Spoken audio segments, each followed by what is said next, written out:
নমস্কার বন্ধুরা, আমার ফেসবুক চ্যানেলে তোমাদেরকে স্বাগত জানাই। তো আজকে আমি গাটি কচুর একটা রেসিপি তোমাদের সাথে শেয়ার করছি। দুর্দান্ত খেতে হয়।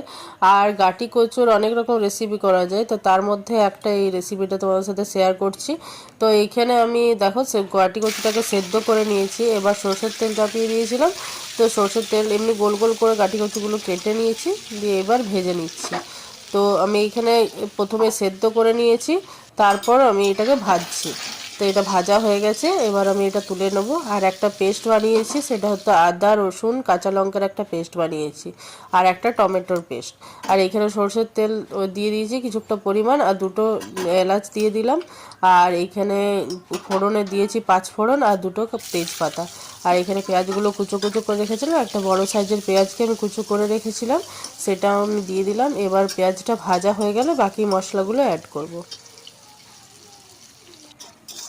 তো এখানে পেঁয়াজটা মোটামুটি ভাজা হয়ে গেছে। এবার আমি এখানে দিয়ে দিলাম কাশ্মীরি লঙ্কার গুঁড়ো, এই তেলের মধ্যেই দিয়ে দিলাম যাতে কালারটা ভালো আসে। তো এবার আমি দিয়ে দিলাম আদা রসুন কাঁচা লঙ্কার পেস্ট। এবার এক এক করে আমি বাকি মশলাগুলো দিয়ে দেবো। একটুখানি জল দিয়ে দিলাম যাতে মশলাটা না পুড়ে যায়। এবার দিয়ে দেবো লবণ, পরিমাণ অনুযায়ী লবণ, হলুদের গুঁড়ো 1 চামচ, 1 চামচ ধনে গুঁড়ো, হাফ চামচের মতো জিরে গুঁড়ো। এবার সবগুলোকে একসাথে মিক্স করে ভালো করে কষিয়ে নেব। তো এখানে সবগুলো ভালো করে মিক্স করে নিয়েছি। আর এখানে টমেটোর পেস্টটা দিয়ে দিলাম, একটা টমেটোর পেস্ট মিডিয়াম সাইজের আমি দিয়েছি।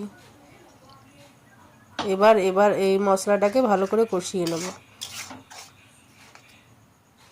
তো খুব সিম্পল রেসিপি, একবার করে তোমরা বানিয়ে খেও, খুব ভালো লাগবে খেতে।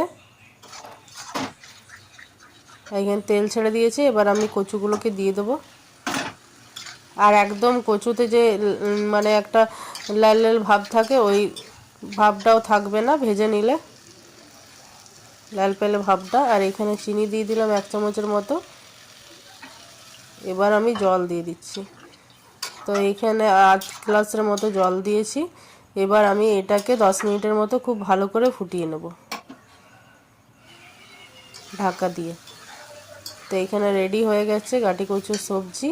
খুব টেস্টি হয় খেতে, একবার বানিয়ে তোমরা অবশ্যই দেখো। তো তোমাদের আজকের রেসিপি কেমন লেগেছে আমাকে অবশ্যই জানিও। আর যদি ভালো লেগে থাকে লাইক শেয়ার করো। আর আমার চ্যানেলটাকে ফলো করে রেখে দিও, প্রিন্স রাসোই ফেসবুকের চ্যানেল, আর ইউটিউব চ্যানেলও সেম প্রিন্স রাসোই। তো তোমরা সাবস্ক্রাইব করে রেখো। অসংখ্য ধন্যবাদ পুরো ভিডিও দেখার জন্য।